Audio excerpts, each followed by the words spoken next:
Eu tenho 3 perguntas para você. Número 1. Você já leu algum livro angolano?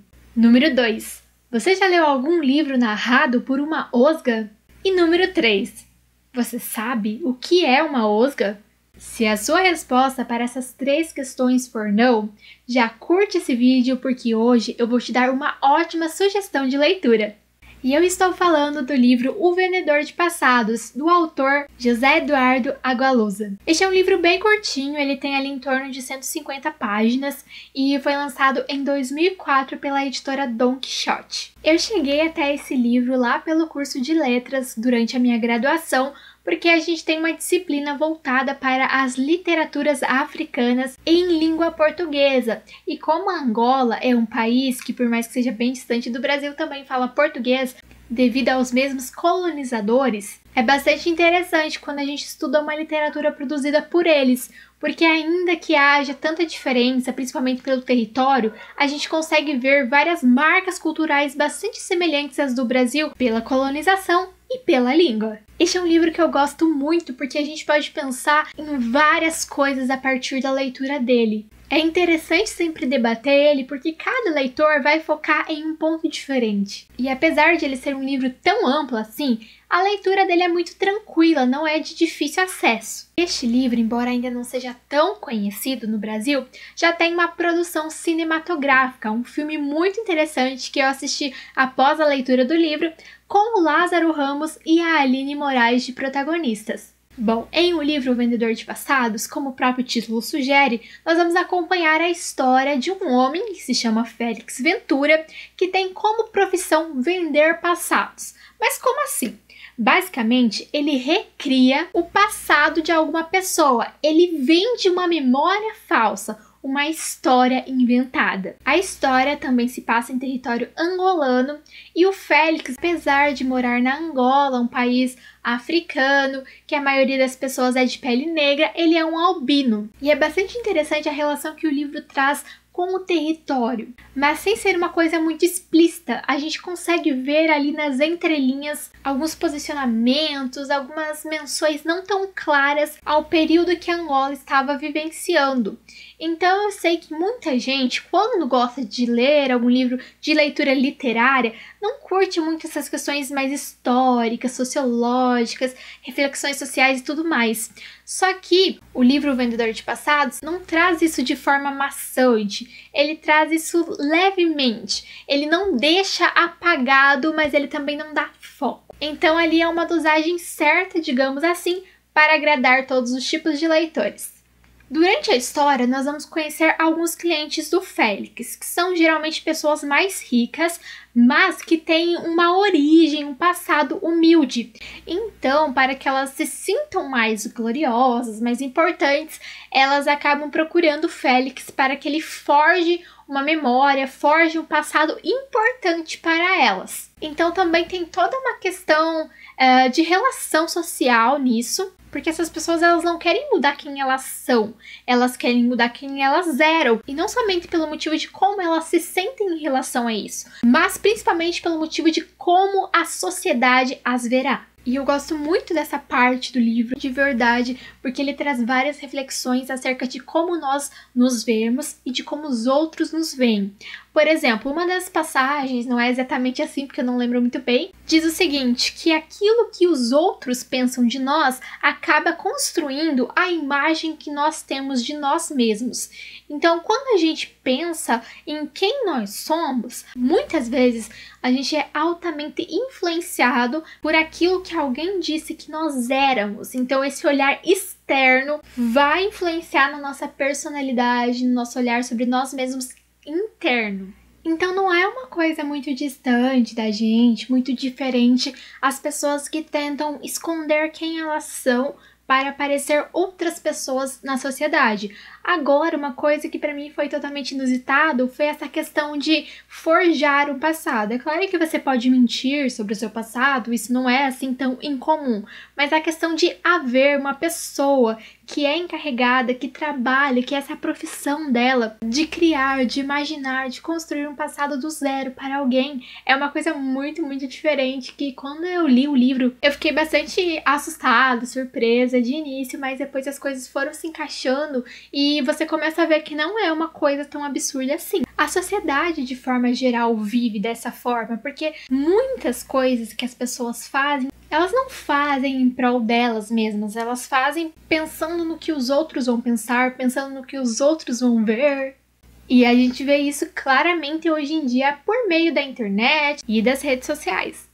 E dessa forma também é pertinente eu destacar que o José Eduardo Agalusa é um autor contemporâneo. Então ele está vivo, está escrevendo ainda. Ele tem 59 anos, nasceu lá em 1960 e vai completar os seus 60 aninhos agora em dezembro. E eu fico muito feliz que esse é um livro que está tendo um reconhecimento maior na atualidade, porque eu acredito que há 2, 3 anos atrás, pelo menos, ele não era tão conhecido fora do curso de letras, porque em letras a gente acaba estudando esses autores africanos mais contemporâneos principalmente. E agora, aonde que entra essa tal da Osga? Quem que é essa Osga? Vamos comentar sobre ela. Bem, osga nada mais é do que um tipo de lagartixa, só que não é uma palavra tão usual para nós. No entanto, lá em Portugal, osga é a palavra mais conhecida e lagartixa é que é a mais diferente, a menos usada. E quem narra o livro Vendedor de Passados é justamente essa osga, essa lagartixa que mora na casa na qual o Félix Ventura é o dono e recebe seus clientes. Então nessa casa o Félix ele mora ali sozinho e ele tem essa companheira dele que é a osga. O mais engraçado é que além da osga ocupar essa posição de destaque, porque afinal ela é a narradora da história, ela também tem até mesmo um nome, ela se chama Eulálio. Também há uma relação entre o passado do Eulálio, porque ele é uma osga, mas ele vai contando ao decorrer da história alguns fragmentos que podem dar a entender que na vida passada dele ele era um homem e algumas coisas que teriam acontecido na vida dele. E aí fica a questão se isso realmente aconteceu ou se de repente o Félix Ventura, enquanto um vendedor de passados, não teria ali criado esse passado para a osga. Em nenhum momento eles falam isso, não é spoiler. Em nenhum momento está claro se ele vendeu, se ele criou, se foi real, se é uma coisa meio fantástica no sentido de algo inusitado, sobrenatural. São apenas especulações. Então essa osga ela tem uma relação muito forte com o Félix. Porque como nessa casa só mora ela e o Félix, ela fica observando ele o tempo inteiro. Então ela acaba conhecendo ele tão bem ou até melhor que ele mesmo. E o livro traz algumas ironias muito grandes, algumas contrariedades que ele coloca, eu acredito que de forma proposital.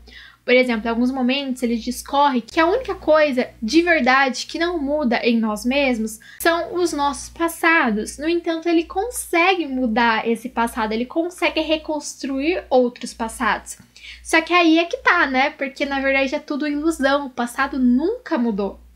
É claro que a maneira como nós olhamos do presente para o passado, em diferentes momentos da nossa vida, pode atualizar esse passado, porque à medida que a gente amadurece, que a gente conhece novas pessoas, novos lugares, a gente vai mudando a nossa visão sobre algumas coisas que já aconteceram.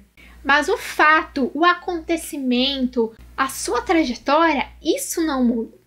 E aí o que acontece na história? Logo no começo, não é nenhum spoiler, toda essa resenha aqui que eu trago para vocês é sempre pensando em apresentar o livro e discorrer pontos que eu achei interessante, não em trazer spoiler, deixar resumo, esse não é o meu objetivo definitivamente.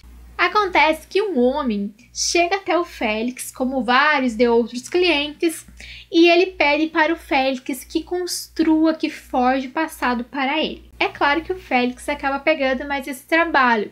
Só que o que acontece é que além de construir esse passado fictício para impressionar alguém, esse homem começa a fazer com que esse passado realmente pareça verdade, de forma que ele mesmo começa a acreditar. Eu acredito que a leitura desse livro é uma leitura muito válida, muito importante, porque a gente acaba saindo um pouco do cânone literário, que geralmente é construído por autores europeus, norte-americanos. A literatura africana ainda é uma literatura muito marginalizada, pouco conhecida, pouco explorada em termos de quantidade, porque de qualidade a gente já vê vários trabalhos incríveis sendo feitos, inclusive pelo pessoal de letras que pesquisa essa questão aqui no Brasil. Eu até demorei um pouco para trazer a resenha desse livro, porque ele é um livro que eu li aproximadamente 3 anos atrás, quando eu nem tinha ainda canal no YouTube, nem Instagram literário, nem nada disso. Eu costumo trazer resenhas de livros que eu li este ano, final do ano passado, que é quando eu comecei de verdade o canal. Só que essa história, ela estava tão fresca na minha cabeça, porque foi um livro que eu li e gostei tanto, que eu não podia deixar de trazer para vocês, para compartilhar essa experiência muito legal, muito enriquecedora, que foi essa leitura. E como eu havia mencionado lá no início do vídeo, saiu um filme aqui no Brasil, então, sobre esse livro. Vai mencionar parte da ditadura na Argentina. E aí eu lembro que quando a gente trabalhou com esse livro na graduação, a minha professora era a professora Priscila, na área de literatura, e a gente discorreu bastante sobre essa questão. Por que eles trouxeram a ditadura na Argentina e não a do Brasil?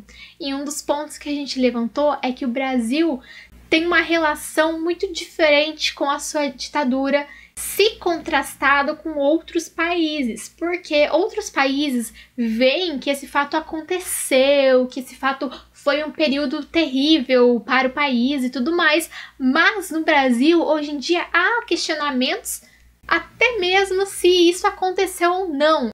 Mesmo sendo fato, mesmo estando aí na história, tendo várias testemunhas, vítimas e tudo mais.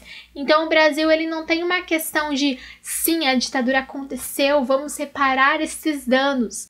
Muitas pessoas ainda negam essa existência. Além disso, eu lembro que a professora Priscila pontuou uma questão que na minha leitura eu não tinha parado para pensar, mas depois que ela mencionou, ficou muito claro para mim também.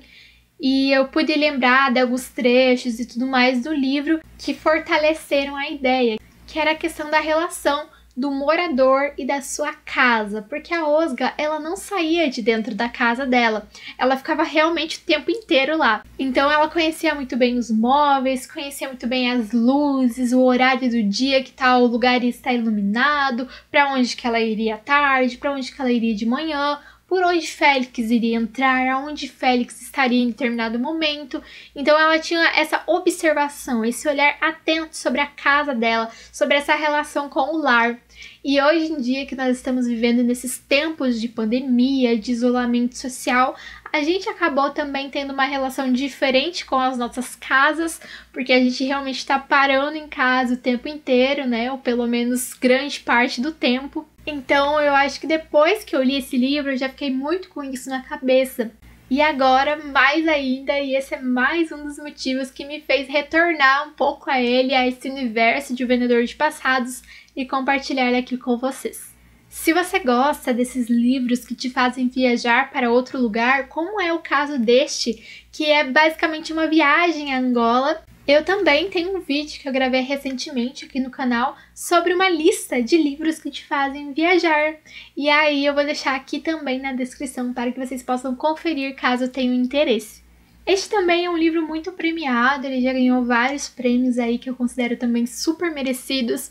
E além de já ter esse reconhecimento acadêmico aí, também é uma leitura muito fluida, muito gostosa. Você lê esse livro tranquilamente aí em um final de semana. E como eu já mencionei, é um livro muito poético e ao mesmo tempo é um livro que traz árduas críticas contra essa sociedade pós-colonial da Angola, sobretudo a burguesia, que acaba ficando muito presa ali a esse tradicionalismo português e ignora um projeto de construção nacional. E a gente vê na literatura africana que quem movimenta essas ideias mais nacionalistas no sentido de fortalecer a cultura do país são os escritores, são os artistas.